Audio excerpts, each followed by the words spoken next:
जी हाँ, नमस्कार दोस्तों, ज्ञान अकेडमी में आपका स्वागत है। आज हम आए हैं एक और नए वीडियो के साथ, कुछ नए और क्वेश्चंस को लेकर और कुछ और नए महत्वपूर्ण क्वेश्चंस को हम यहाँ पे डिस्कस करने वाले हैं। तो देखिए और आप भी हमारे साथ-साथ सोल्व करिए कितने क्वेश्चंस का ठीक आंसर आप दे पाते हैं। तो आप नोट करिए। बढ़ते हैं क्वेश्चंस की तरफ। पहली चीज़ है कि महत्वपूर्ण प्रश्न, यहाँ पर हम कुछ महत्वपूर्ण प्रश्न को डिस्कस करने वाले हैं। कुछ आपको याद रखना है, जैसे आज़ाद भारत के प्रथम प्रधानमंत्री कौन थे? तो पंडित जवाहरलाल नेहरू साहब थे। आज़ाद भारत के प्रथम राष्ट्रपति डॉक्टर राजेंद्र प्रसाद साहब थे। आज़ाद भारत के प्रथम गृह मंत्री सरदार वल्लभ भाई पटेल जी थे। उसके बाद दो नदियां हैं जिनके उद्गम स्थल के बारे में पूछा जाता है, जैसे सिंधु नदी का उद्गम स्थल तो बोकरचू हिमनद जो है वहां से, और ये कहाँ पड़ता है? मानसरोवर झील तिब्बत में। कहाँ पर? तिब्बत में, राइट। गंगा नदी के उद्गम स्थल की बात करेंगे तो सतोपत हिमनद, और यहाँ से एक धारा निकलती है जिसका नाम है अलकनंदा। ठीक है, यहाँ से निकलती है अलकनंदा एक धारा, और इसमें आकर 5 कुछ अन्य नदियाँ मिलती हैं, उनकी बात हम आगे करेंगे वीडियो में। ठीक है दोस्तों, तो इस प्रकार से जो है ये चीज़ें आपको याद रखनी है। बढ़ते हैं नेक्स्ट क्वेश्चन की तरफ। क्वेश्चन है क्वेश्चन नंबर 2। निम्न में से कौन से स्थान पर एक बड़ा बंदरगाह मिला है? ठीक है, ये सारे सिंधु नदी घाटी के जो स्थल हैं वो हैं, तो इनमें से कहाँ पर बड़ा बंदरगाह मिला है, राइट। ठीक है, तो देखते हैं। Option number 1 Dholavira, option number 2 Mohenjodaro, option number 3 Kalibangan, option number 4 जो है लोथल। तो बड़ा बंदरगाह कहाँ मिला है? तो लोथल में जो है हमें बड़ा बंदरगाह मिला था। कहाँ? तो बोगवा नदी के तट पर स्थित है लोथल। ये भी क्वेश्चन हो सकता है कि कौन सी नदी के तट पर स्थित है? तो बोगवा नदी के तट पर स्थित है और नाम है लोथल, राइट। धोलावीरा की बात करें तो धोलावीरा पर हमें जो अ, यज्ञ के जो कुंड होते हैं वो मिले थे। ठीक है, मोहनजोदड़ो में स्नानागृह और खाद्यागृह भी मिले हैं ना। मोहनजोदड़ो से एक तो स्नानागृह और खाद्य भंडार है ना। खाद्य भंडार हमें यहाँ से मिले, राइट। उसके बाद कालीबंगा की बात करेंगे तो कालीबंगा पर भी हमें यज्ञ कुंड और कुछ क्या क्या मिला है? तो यज्ञ के कुंड और जोते हुए खेत भी हमें मिले हैं ना। जोते हुए खेत, तो ये सारी चीजें कालीबंगा से मिली हैं। बढ़ते हैं नेक्स्ट क्वेश्चन की तरफ दोस्तों। हाँ, तो नेक्स्ट क्वेश्चन है, निम्न में से कौन सी एक विशेषता वैदिक काल की नहीं है ना। वैदिक काल की कई सारी विशेषता थी, आपको पता होना चाहिए। सबसे पहले आई पाषाण काल, उसके बाद आया सिंधु घाटी सभ्यता, उसके बाद जो आया वैदिक काल। तो वैदिक काल के लोगों की कौन कौन सी विशेषता है, तो उसके बारे में क्वेश्चन है। आप देखते हैं कि कौन कौन सी विशेषता थी या नहीं थी। ऑप्शन नंबर 1 देखिए आप, संयुक्त परिवार। ऑप्शन नंबर 2 कृषि तथा पशुपालन। ऑप्शन नंबर 3 मातृ सत्तात्मक परिवार। ऑप्शन नंबर 4 बलि, जो बलि जो होता है, ठीक है, पशुओं की बलि वगैरह दी जाती थी, तो वो उसकी बात हो रही है। तो संयुक्त परिवार तो वहाँ उस समय भी थे, तो हाँ। कृषि तथा पशुपालन यही तो चीजें करते थे, बाकी खाते क्या थे वो। तो इस कारण से, और पशुपालन ज्यादा पैमाने पर की जाती, मतलब ये एक भी विशेषता थी। लेकिन मातृ सत्तात्मक ये विशेषता जो है ये किसकी नहीं थी? ये विशेषता वैदिक कालीन लोगों की नहीं थी। ये हम कह सकते हैं कि जो सिंधु घाटी सभ्यता थी उसकी विशेषता थी, लेकिन वैदिक काल की विशेषता ये मातृ सत्तात्मक तो नहीं थी, राइट। पितृ सत्तात्मक विशेषता जो थी वो वैदिक कालीन लोगों की थी, राइट। ठीक है, और बलि भी, क्योंकि वे यज्ञ वगैरह करते थे तो बलि भी दिया करते थे। ठीक है दोस्तों, बढ़ते हैं नेक्स्ट क्वेश्चन की तरफ। क्वेश्चन है महाजनपद काल से। क्वेश्चन नंबर 4, सबसे प्रमुख महाजनपद कौन सा था? ठीक है, लगभग लगभग 500 बीसी के आसपास, लगभग लगभग 500 बीसी के आसपास जो है, जो छोटे जन जो थे, छोटे छोटे जो राज्य थे वो बड़े राज्य में विलीन होने लगे, और जो जन थे वो जनपद बनने लगे, है ना। ठीक है, उसके बाद जो थे जनपद पर भी जो है एक दूसरे पर आक्रमण करके जनपदों ने महाजनपदों का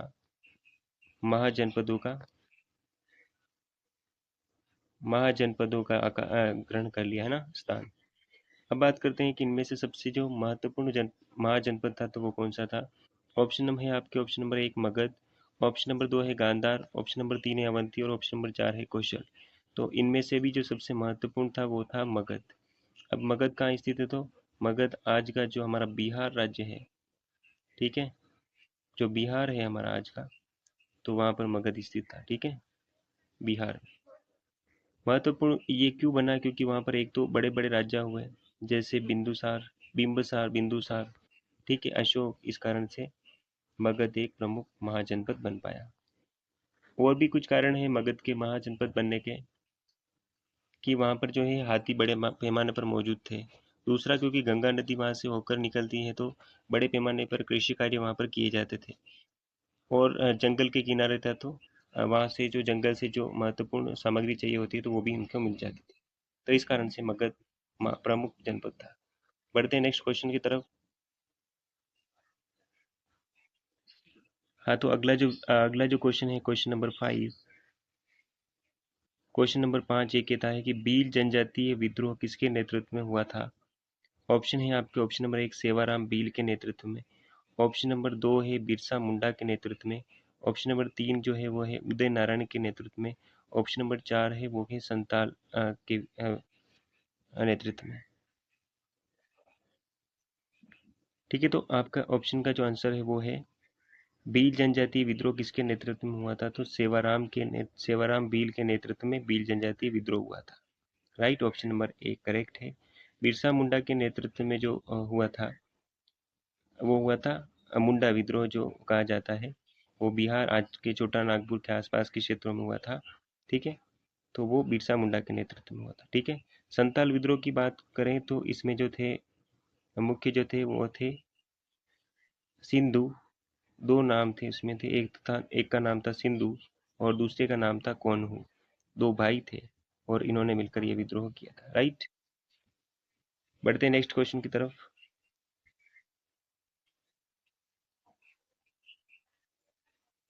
क्वेश्चन होगा क्वेश्चन नंबर 6, क्रांतिकारी कोनू का संबंध किस विद्रोह से है ना? क्रांतिकारी जो कोनू थे वो किस विद्रोह से जुड़े हुए थे? ऑप्शन है आपके, ऑप्शन नंबर 1 संताल विद्रोह, ऑप्शन नंबर 2 कोल विद्रोह, ऑप्शन नंबर 3 खासी विद्रोह, ऑप्शन नंबर 4 उपयुक्त में से कोई नहीं। तो जो क्रांतिकारी थे कोनहू, आपका संबंध जो है, आपका संबंध था आपका संबंध था संताल विद्रोह से। राइट, आपका संबंध था संताल विद्रोह से। ऑप्शन नंबर 1 करेक्ट है, संताल विद्रोह से आपका संबंध था। राइट, और ये किस जगह किया गया था? तो आज का जो हमारा बिहार है, ठीक है, आज का जो बिहार है वहाँ पर राजमहल की पहाड़ियाँ हैं, और वहीं पर जो थे सिंधु और कान्हा दोनों जो थे वहीं पर रहते थे। और इन्होंने विद्रोह किया, किसके खिलाफ किया? तो ये कंपनी जो थी उस समय जो शासन कर रही थी, ईस्ट इंडिया कंपनी, तो उसके खिलाफ। ठीक है, बढ़ते हैं नेक्स्ट क्वेश्चन की तरफ।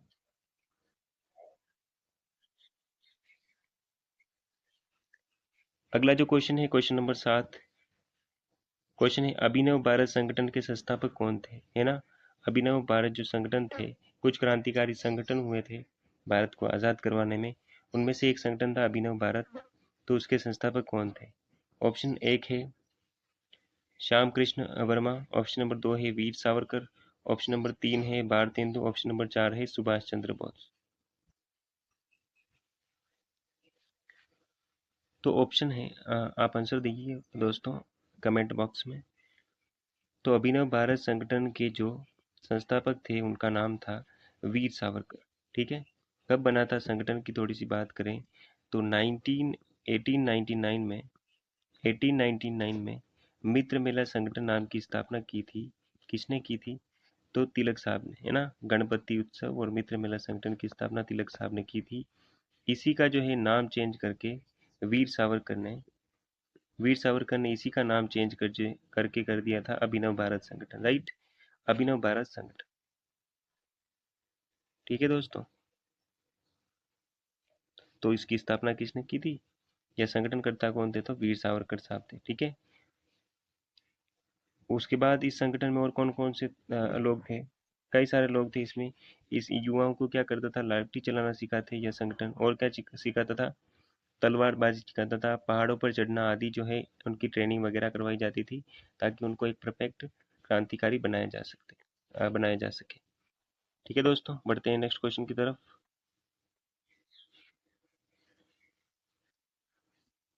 एक और क्वेश्चन, क्वेश्चन नंबर 8 जो है, क्वेश्चन नंबर 8, क्रांतिकारी संगठन इंडिया हाउस की पत्रिका का नाम क्या था? इंडियन हाउस जो क्रांतिकारी संगठन था उसकी जो एक पत्रिका जो निकाली जाती थी उसका नाम क्या था? ऑप्शन है गद्दर, ऑप्शन नंबर 2 है Indian sociologist, option number 3 Maratha दर्पण और ऑप्शन नंबर 4 उपयुक्त में से कोई नहीं। तो जो इंडिया जो संगठन था इंडिया हाउस, उसकी जो पत्रिका थी उसका नाम था, ऑप्शन नंबर 2 करेक्ट है, इंडियन सोशियोलॉजिस्ट, है ना, सोशियोलिस्ट। ठीक है दोस्तों, इंडियो सोशियोलॉजिस्ट। अगला जो क्वेश्चन है, क्वेश्चन होगा क्वेश्चन नंबर 9, अनुशीलन समिति के संस्थापक कौन थे? राइट, अनुशीलन समिति यहाँ एक क्रांतिकारी समिति थी, तो इसके संस्थापक कौन थे? तो ऑप्शन है आपके, option 1 Bhagat Singh, option number 2 है वारिंद्र कुमार घोष, ऑप्शन नंबर 3 है वीर सावरकर, ऑप्शन नंबर 4 है उपयुक्त में से कोई नहीं।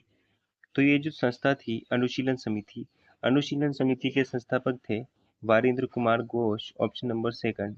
ठीक है, Varindra Kumar Ghosh, option number second. और ये कहाँ बनाई गई थी? तो ये बनी थी कलकत्ता में, है ना, कलकत्ता में इसकी स्थापना हुई थी। और किसने स्थापना की थी? तो वारिंद्र कुमार घोष ने। अगर बात करें भगत सिंह ने, तो भगत सिंह ने कौन से संस्थान की स्थापना की? तो भगत सिंह ने जिस संस्थान की स्थापना की उसका नाम था नौजवान सभा। राइट, कौन सी संस्था? नौजवान सभा। तो नौजवान सभा की स्थापना किसने की? तो उसकी स्थापना की थी भगत सिंह ने। और अगर बात करें वीर सावरकर साहब ने, तो वीर सावरकर ने अभिनव भारत संगठन की स्थापना की थी। अभिनव भारत संगठन की स्थापना किसने की थी? तो वीर सावरकर। ठीक है, वारिंद्र कुमार घोष ने हमने बताया कौन सी? तो अनुशीलन समिति, जो एक क्वेश्चन है वही। ठीक है, बढ़ते हैं नेक्स्ट क्वेश्चन की तरफ। अगला जो क्वेश्चन है, question number 10, question number 10, Delhi चलो का नारा किसने दिया था? ऑप्शन ए के गांधी जी ने, ऑप्शन नंबर 2 सरदार वल्लभ भाई Patel, option number 3 Subhash Chandra Bose, option number 4 उपयुक्त में से कोई नहीं। तो दिल्ली चलो का नारा किसने किया दिया था? तो दिल्ली चलो का नारा दिया था सुभाष चंद्र बोस साहब, है ना। कब दिया था? तो 1900, जब द्वितीय सेकंड वर्ल्ड वॉर चल रहा था, है ना, जब सेकंड वर्ल्ड वॉर चल रहा था उस समय इन्होंने अपनी एक फौज बनाई थी जिसका नाम क्या है? अपनी एक फौज बनाई थी जिसका नाम है आज़ाद हिंद फौज। कौन सी? आज़ाद हिंद फौज। और इसका काम यही था कि भारत में जो है, भारत पर अटैक करेंगे, और भारत में अटैक करके जो है यहाँ से जो है अंग्रेजों को यहाँ से भगाएंगे, है ना। तो ये सारे काम किसके थे? ये थे आज़ाद हिंद फौज के काम। इन्होंने अपनी एक स्वतंत्र सेना बनाई थी सेकंड वर्ल्ड वॉर में, और इनका नारा था दिल्ली चलो।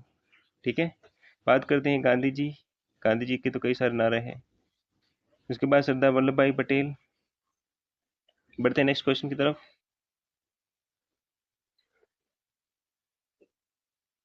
क्वेश्चन है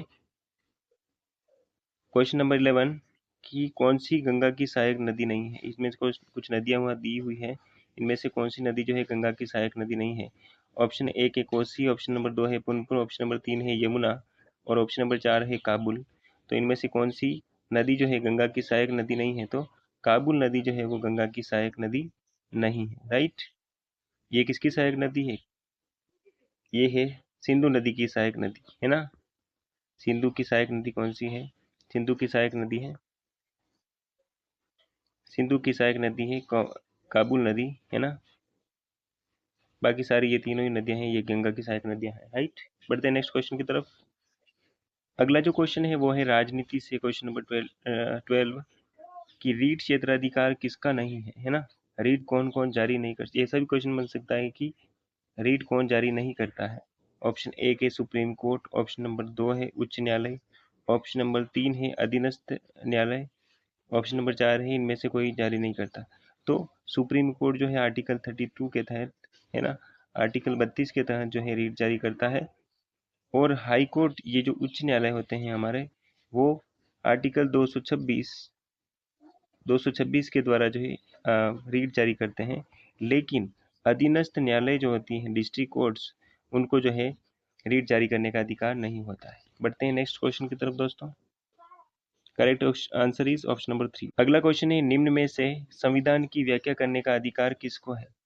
ठीक है, संविधान की व्याख्या करने का अधिकार किसको है? तो ऑप्शन ए के राष्ट्रपति को, ऑप्शन नंबर 2 है विधायिका को, ऑप्शन नंबर 3 है न्यायालय को, ऑप्शन नंबर 4 है कार्यपालिका को।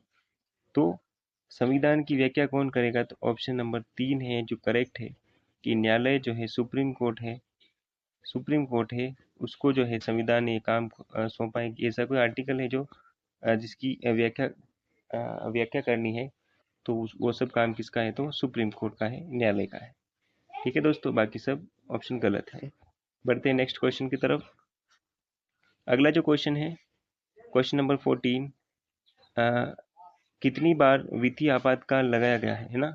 यहाँ होगा भारत में कितनी बार वित्तीय आपातकाल लगाया गया है?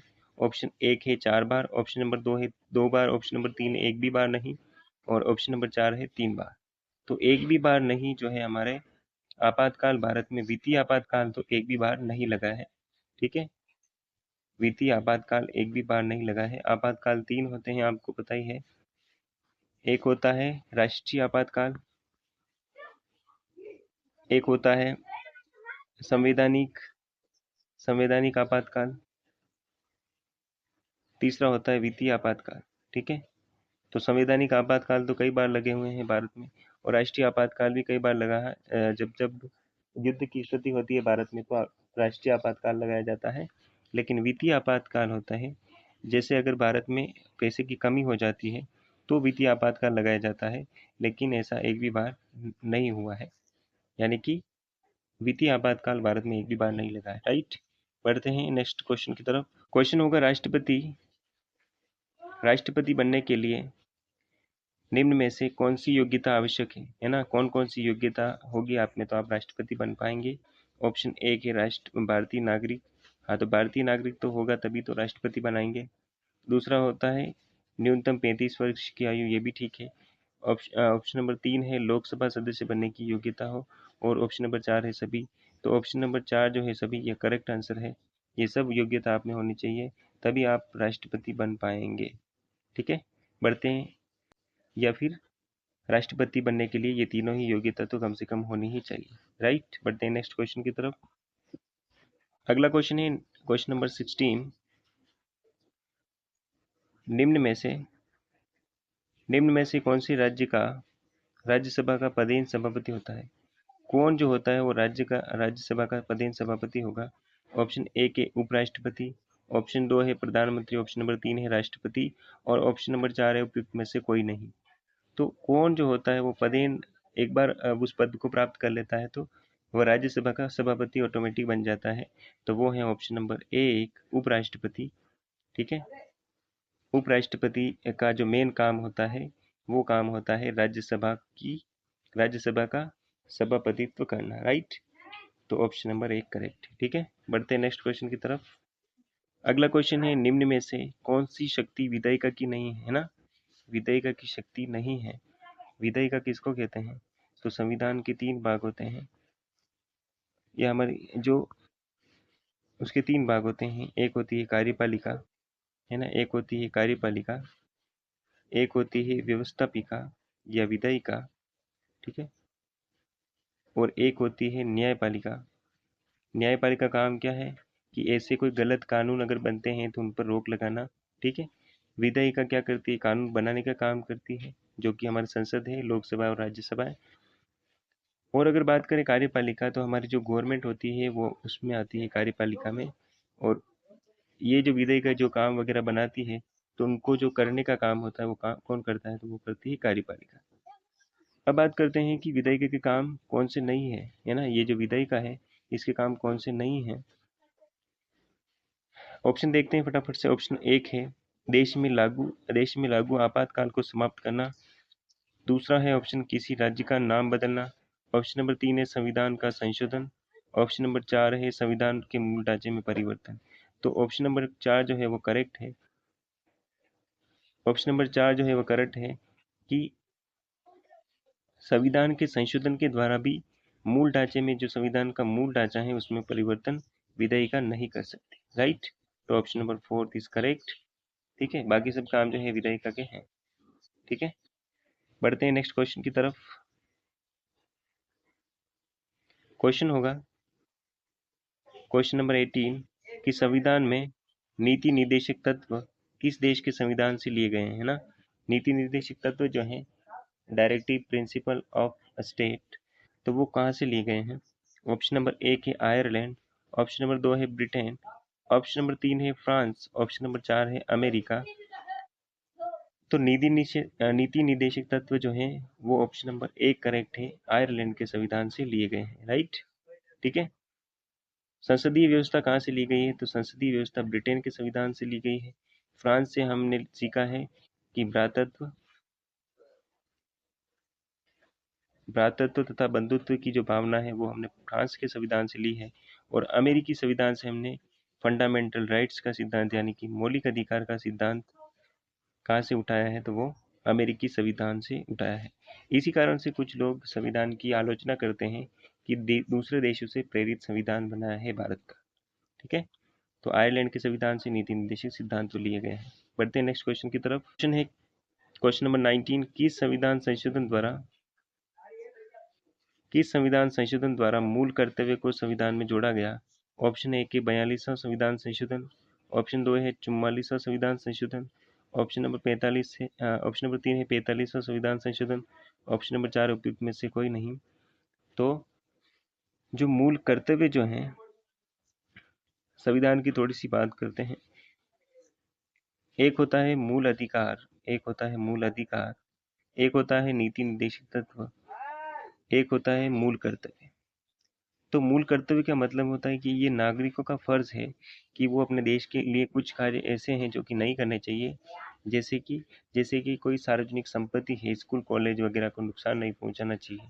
उसके बाद देश पर अगर कोई दूसरा देश अटैक कर दे और अगर देश की सेवा का मौका मिले तो हमें आगे आना चाहिए ऐसा कुछ करके।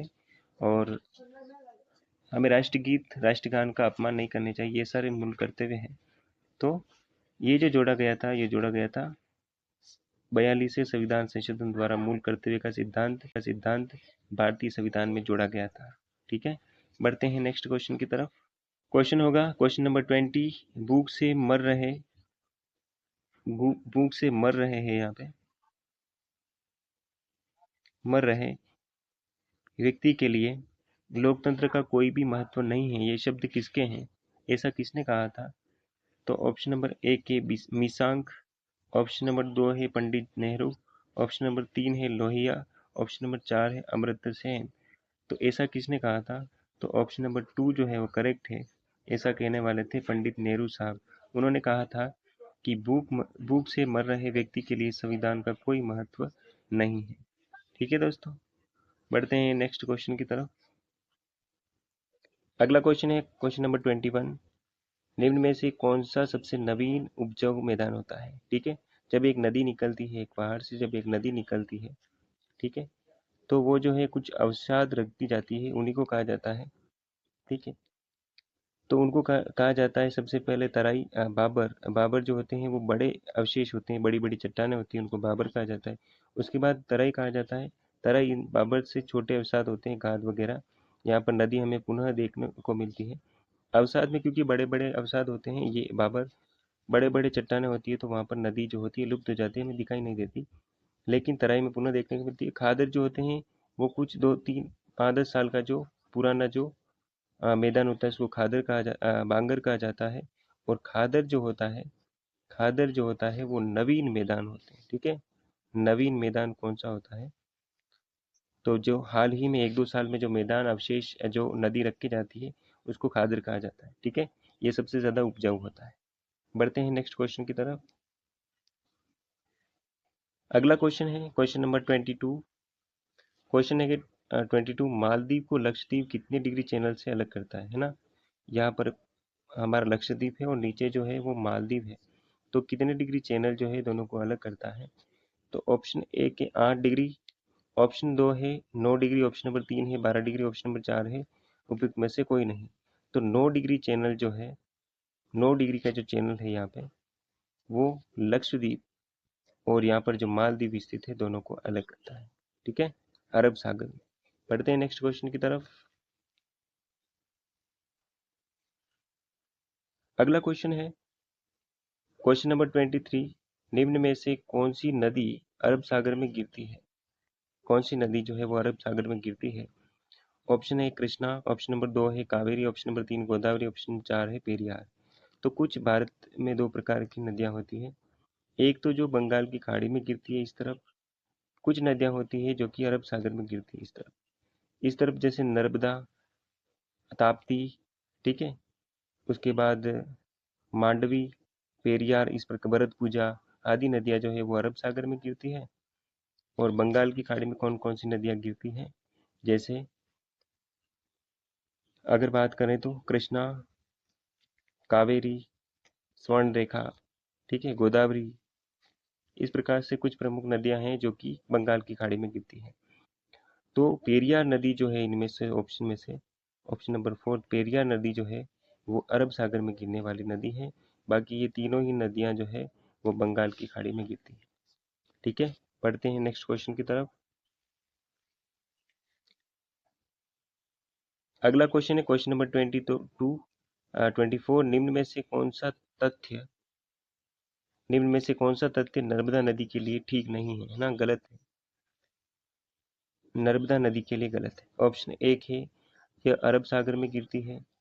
हाँ, ये तो ठीक है, ऑप्शन अरब सागर में गिरती है। यह ब्रह्मश घाटी में बहने वाली है, ये भी ठीक है। यह सतपुड़ा पहाड़ी से निकलती है, ये भी ठीक है। यह बंगाल की खाड़ी में गिरती है, तो ये तथ्य जो है गलत है। ऑप्शन नंबर 4 रहा जो हमारा करेक्ट आंसर रहा। ये तीनों तथ्य जो है वो नर्मदा नदी के लिए ठीक है, लेकिन यह जो है गलत तथ्य है नर्मदा नदी के लिए। यह अरब सागर में गिरती है, न कि बंगाल की खाड़ी में। ठीक है, ऑप्शन नंबर 4 जो है वो ठीक है। ठीक है, बढ़ते हैं नेक्स्ट क्वेश्चन की तरफ। अगला क्वेश्चन है वो भी ज्योग्राफी से रिलेटेड है, वो भी है ज्योग्राफी से रिलेटेड है। देखते हैं क्वेश्चन नंबर 25। निम्नलिखित में से कौन सा कथन ठीक है? कुछ कथन लिखे हुए हैं, इनमें से सही कौन सा है वो हमें बताना है। ऑप्शन है कि ओजोन परत समताप मंडल में पाई जाती है। ऑप्शन नंबर 2 है ओजोन परत क्षोभ मंडल में पाई जाती है। ऑप्शन नंबर 3 सारी मौसमी घटनाएं जो होती है वो समताप मंडल में होती है। ऑप्शन नंबर 4 जो है क्षोभ मंडल में ऊपर की ओर जाने पर तापमान बढ़ता है। तो ऑप्शन देखते हैं।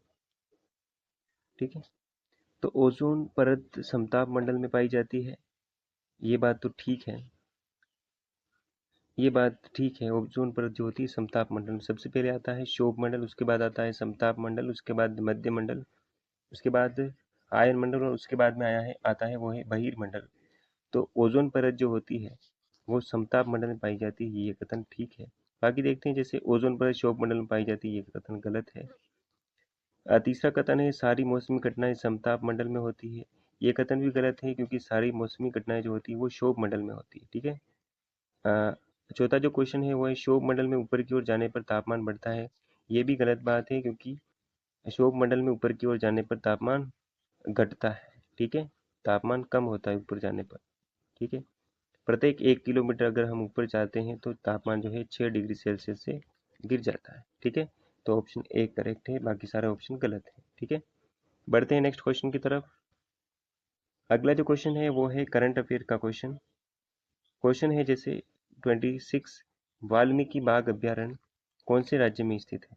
वाल्मीकि बाघ अभ्यारण्य जो है वो कौन से राज्य में पड़ता है? ऑप्शन है कि बिहार में, ऑप्शन 2 है उत्तर प्रदेश में, ऑप्शन नंबर 3 है राजस्थान में, ऑप्शन नंबर 4 है उत्तराखंड में। तो वाल्मीकि बाघ अभ्यारण्य जो है वो बिहार में स्थित है। ठीक है, बिहार का जो चंपारण जिला है, ठीक है, चंपारण जिला जो है वहां पर स्थित है कौन सा? वाल्मीकि बाघ अभ्यारण्य। ठीक है, दुनिया के 75% बाघ जो है कहाँ पर स्थित है? 75% बाघ जो है वो भारत में स्थित है। कहाँ में? भारत में। और उनमें से भी जो है 90% बाघ जो भारत में स्थित है, उनमें से भी 90% बाघ वो अकेले असम में है। ठीक है,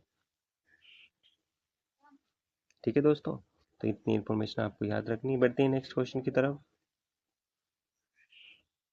कोई अगला क्वेश्चन है, कौन से राज्य में कुंवारों तथा विधुर के लिए पेंशन योजना शुरू की है ना? किस राज्य ने जो है कुंवारों और विधुरों के लिए जो पेंशन योजना शुरू की है? ऑप्शन ए के हरियाणा, ये करंट अफेयर का क्वेश्चन है। ऑप्शन नंबर 2 है पंजाब, ऑप्शन नंबर 3 है तमिलनाडु, ऑप्शन नंबर 4 है उपयुक्त में से कोई नहीं। तो ऑप्शन नंबर 1 जो है वो करेक्ट है। हरियाणा स्टेट ने कुंवारों, ठीक है, कुंवारों और विधुरों के लिए जो है पेंशन की योजना शुरू की है। जब कुंवारों और विधुरों के लिए कितने साल के? तो 40 ईयर ओल्ड, यानी कि 40 से 60 साल के जो कुंवारे हैं उनके लिए पेंशन की स्कीम लॉन्च की है। और जब ये बूढ़े हो जाएंगे, 60 साल उससे ऊपर हो जाएंगे, तो इनके लिए जो ये पेंशन योजना है वो वृद्धा पेंशन योजना में बदल जाएगी। ठीक है, इस प्रकार से ये भी क्वेश्चन महत्वपूर्ण क्वेश्चन है, आपको याद रखना है। बढ़ते हैं अगले अन्य क्वेश्चन देखते हैं। अगला क्वेश्चन है, ये भी करंट अफेयर का क्वेश्चन है कि चंदन की लकड़ी के उत्पादन हेतु प्रसिद्ध राज्य कौन सा है? यह क्वेश्चन इसका आंसर काफी लोगों को पता होगा। तो ऑप्शन देखते हैं। ऑप्शन एक है कर्नाटक, ऑप्शन 2 है महाराष्ट्र, ऑप्शन नंबर 3 है बिहार, ऑप्शन नंबर 4 है राजस्थान। तो चंदन की खेती या लकड़ी का उत्पादन सबसे ज्यादा कहाँ पर किया जाता है? तो चंदन की लकड़ी जो है वो सबसे ज्यादा कर्नाटक स्टेट में। ठीक है, बढ़ते हैं नेक्स्ट क्वेश्चन की तरफ। क्योंकि चंदन की खेती के लिए बड़े भारी मात्रा में पानी की जरूरत होती है, इस कारण से कर्नाटक स्टेट में की जाती है, कर्नाटक के जंगलों में। ठीक है, बढ़ते हैं नेक्स्ट क्वेश्चन की तरफ। अगला क्वेश्चन 29 कि भारतीय संविधान सभा की पहली बैठक की अध्यक्षता किसने की थी, है ना? भारतीय संविधान सभा की प्रथम बैठक की अध्यक्ष कौन बने थे? ऑप्शन ए के राजेंद्र प्रसाद, ऑप्शन नंबर 2 है सच्चिदानंद सिन्हा, ऑप्शन नंबर 3 है B R Ambedkar, option number 4 है सरदार वल्लभ भाई पटेल। तो ऑप्शन नंबर 2 करेक्ट है। भारतीय संविधान सभा की प्रथम जब बैठक हुई थी तो उसकी अध्यक्षता किसने की थी? उनकी अध्यक्षता की थी डॉक्टर सच्चिदानंद सिन्हा साहब ने। और इसके 2 दिन बाद ही, 2 दिन के बाद ही जो थे ये अस्थायी अध्यक्ष थे, ना? कोई अस्थायी अध्यक्ष का भी अगर क्वेश्चन पूछे तो सच्चिदानंद सिन्हा बने थे, और बाद में जो है 2 दिन के बाद स्थायी अध्यक्ष चुन लिया गया। और स्थायी अध्यक्ष किनको बनाया गया था? तो स्थायी अध्यक्ष थे डॉक्टर राजेंद्र प्रसाद। ठीक है दोस्तों, बढ़ते हैं नेक्स्ट नेक्स्ट क्वेश्चन की तरफ। अगला क्वेश्चन है, महत्वपूर्ण क्वेश्चन है कि शिक्षा विषय किससे संबंधित है? शिक्षा जो विषय है वो किससे संबंधित है?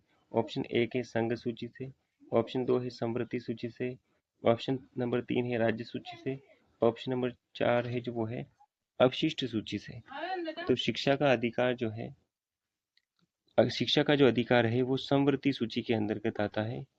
ठीक है, समवर्ती सूची के अंतर्गत आता है, मतलब कि शिक्षा पर कानून बना सकते हैं वो केंद्र भी बना सकता है, और कोई स्टेट बनाना चाहे तो वो भी बना सकता है। लेकिन अगर दोनों के बीच में अगर कोई विवाद वगैरह हो जाता है तो केंद्र का जो कानून होता है वो ज्यादा मान्य होता है। ठीक है, बढ़ते हैं नेक्स्ट क्वेश्चन की तरफ। अगला जो क्वेश्चन है वो रीजनिंग का क्वेश्चन है, देखते हैं। क्वेश्चन होगा क्वेश्चन नंबर 31, यदि एक कूट में ROUND राउंड्स को RONUDS लिखा जाता है तो फिर PL प्लीज को क्या लिखा जाएगा? तो देखते हैं अपना। देखो इन्होंने लिखा है ROUND, को इन्होंने लिखा है RONUDS।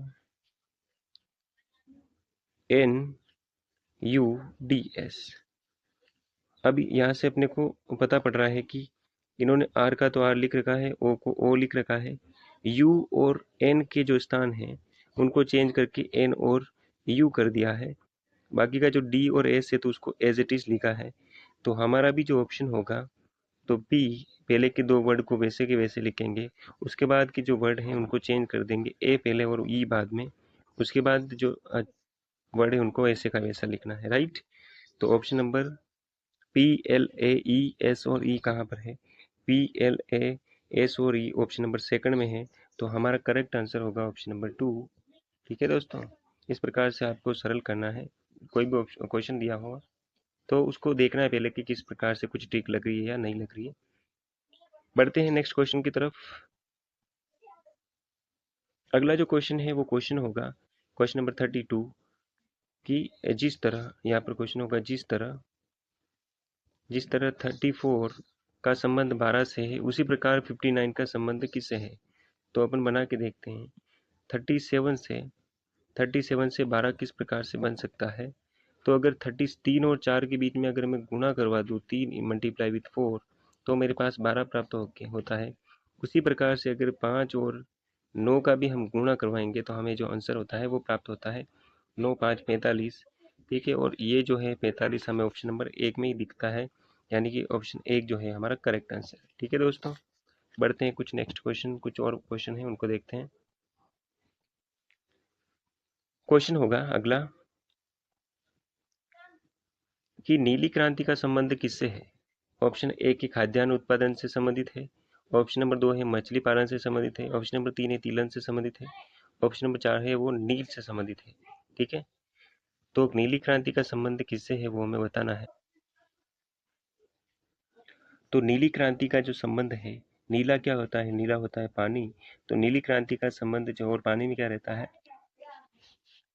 मतलब पानी का कोई कलर नहीं होता है, लेकिन नीला हम देख सकते हैं उसको, सूर्य की रोशनी के कारण ऐसा दिखता है। तो नीली क्रांति का संबंध किससे है, तो वो है मछली पालन से। राइट, ऑप्शन नंबर 2 करेक्ट है, नीली क्रांति का संबंध है मछली पालन से। ठीक है, बढ़ते हैं नेक्स्ट क्वेश्चन की तरफ। रमेश अपने घर से ऑफिस के लिए निकलता है। वह 4 किलोमीटर उत्तर में चलकर बाईं तरफ 4 किलोमीटर चला, फिर बाईं ओर मुड़कर 4 किलोमीटर चला। वह किस दिशा में चल रहा है। तो देखते हैं, मान लीजिए कि रमेश का ऑफिस ये रहा, अपने घर से ऑफिस के लिए निकलता है, वह 4 किलोमीटर उत्तर में चलता है, तो उत्तर दिशा ये रही, तो वह चला 4 किलोमीटर। ठीक है, 4 किलोमीटर चला है, और ये होता है हमारा पूर्व, ये पश्चिम, ये इस तरफ उत्तर, और इस तरफ दक्षिण होता है। राइट, तो देखते हैं, उत्तर में चला 4 किलोमीटर, फिर बाईं तरफ मुड़ा, यानी कि बाईं तरफ इस तरफ मुड़ा, वहां वो चला 6 किलोमीटर, इस तरफ चला 6 किलोमीटर, फिर बाईं ओर मुड़ा, तो इसका बाईं तरफ इस तरह से होगा, फिर बाईं ओर मुड़कर ये 4 किलोमीटर चला, यानी कि वह यहाँ पर है और इस दिशा में चल चल रहा है। तो वह दिशा पूछ रहा है कि कौन सी दिशा में चल रहा है, तो ये रही पूरब, ये रही पश्चिम, ये रही उत्तर, और ये रही दक्षिण। तो जो है रमेश चल रहा है वो किस दिशा में चल रहा है, वह चल रहा है दक्षिण दिशा में। ठीक है दोस्तों, इस प्रकार से कुछ क्वेश्चन दिए होंगे, आपको सरल करना है। बढ़ते हैं नेक्स्ट क्वेश्चन की तरफ। B O X E R से बनता है मेरे पास ए क्यू डब्ल्यू जी और क्यू। तो ध्यान से समझिए कैसे बनाइए। तो हमें विजिट का बनाना है। ठीक है, सबसे पहले हम बनाते हैं B O X E R से बना है मेरे पास ए क्यू डब्ल्यू जी और क्यू। ठीक है, तो विजिट का हमें निकालना है वी आई एस आई और टी का। देखते हैं फटाफट से। अगर बी में से अगर मैं -a करूँ तो मेरे पास a मिलेगा, ओ में अगर मैं +2 करूँ तो मेरे पास q मिलेगा, x में से -a करूँ तो मेरे पास w मिलेगा, और e में जो है +2 करेंगे तो मेरे पास g मिलेगा। इसी प्रकार से r में से -a करो तो मेरे पास q मिलेगा। ठीक है, तो अब हम इसका बना के देख लेते हैं फटाफट से। ठीक है, तो v में से -a करेंगे तो मेरे पास मिलेगा u। ठीक है, आई में से आई में अगर +2 जोड़ेंगे तो मिलेगा मेरे पास के, आई जे और के ना। उसी प्रकार से एस में से -1 करेंगे तो मेरे पास मिलेगा क्यू, के आर एस है ना, तो आर मिलेगा। एस में से -1 करेंगे तो आर, और अगर आई में जो मैं अगर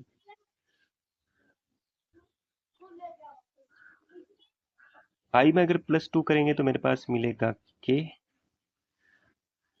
ठीक है, के करेक्ट। और अगर टी में से अगर मैं -1 करूं, यहाँ से अगर मैं टी में से -1 करूं तो मेरे पास मिलेगा एस, यानी कि यू के आर के और एस, यानी कि ऑप्शन नंबर सेकंड यू के आर के S, option number 2 correct, you के आर के एस। ठीक है, तो इस प्रकार से आपको निकालना है। ठीक है दोस्तों, बढ़ते हैं नेक्स्ट क्वेश्चन की तरफ। अगला क्वेश्चन है, यदि 30 जनवरी 2003 को गुरुवार है तो 2 मार्च 2003 को कौन सा वार होगा? ठीक है, ऑप्शन ए के रविवार, ऑप्शन नंबर 2 है सोमवार, ऑप्शन नंबर 3 मंगल, ऑप्शन नंबर 4 शनिवार। तो हम निकाल के देखते हैं फटाफट से। हाँ, तो हमें निकालना है कि लीप दिन कितने हैं ना। लीप दिन कितने हैं? तो जनवरी 30 जनवरी है, जनवरी का बचा एक दिन है ना। पहले निकालेंगे हम लीप दिन कितने हैं। जनवरी फरवरी यानी कि 28 दिन, पहले लिख देते हैं फरवरी। फिर अपने को पहुंचना है मार्च में 2 दिन, ठीक है करेक्ट। अब देखते हैं जनवरी, जनवरी का बचा है +1 डे, ठीक है। फरवरी, फरवरी में होते हैं 28, ठीक है, 28 डे प्लस 2 दिन, क्योंकि मार्च में पहुंचना है मेरे को, यहाँ पर है मार्च और मार्च के बचे हैं 2 दिन। तो टोटल जो दिन हुए वो हुए 28 और 31, और 31 है ना, 31 को अगर मैं 7 से कैंसिल आउट करूं, 31 को अगर मैं 7 से कैंसिल आउट करूंगा तो मेरे पास बचेंगे प्लस के 3, यानी कि गुरुवार के बाद 3 दिन बढ़ना है। गुरु के बाद शुक्र, शनि और रवि है ना। गुरुवार के बाद एक शुक्र, शनि प्लस रवि, यानी कि रविवार। ऑप्शन नंबर 1 इज करेक्ट, रविवार, ठीक है। तो इस प्रकार से आपको निकालना है कि शेष दिन कितने बच रहे हैं, और शेष दिन निकालने के बाद आप आसानी से पता कर सकते हैं कि कैसे जो है उसका आंसर है क्वेश्चन। अगर पहले हो तो पहले चले जाना है, बाद में हो तो बाद में, करेक्ट। बढ़ते हैं नेक्स्ट क्वेश्चन। अगला क्वेश्चन है 1, 3, 9, 27। यहाँ पर कोई संख्या आएगी तो अगली संख्या क्या होगी या कौन सी होगी, तो देखते हैं फटाफट से। देखिए डायरेक्ट अगर मैं 1 का 3 से गुणा करूं, 1 मल्टीप्लाई विथ 3, तो मेरे पास मिलेगा 3। अगर 3 का गुणा मैं 3 से करूं वापस से, तो मेरे पास मिलेंगे 9। यदि 9 गुणा वापस से 3 से करूं तो मेरे को मिलेंगे 27। और अगर 27 का गुणा अगर मैं वापस से 3 से करूं तो अप्रोक्सीमेट 7 3 21, 1 हासिल 2 और 3 6, 6 और 2 6 और 3 एकम 3, 3 दूनी 6, 6 और 2 8, यानी कि 81, ठीक है।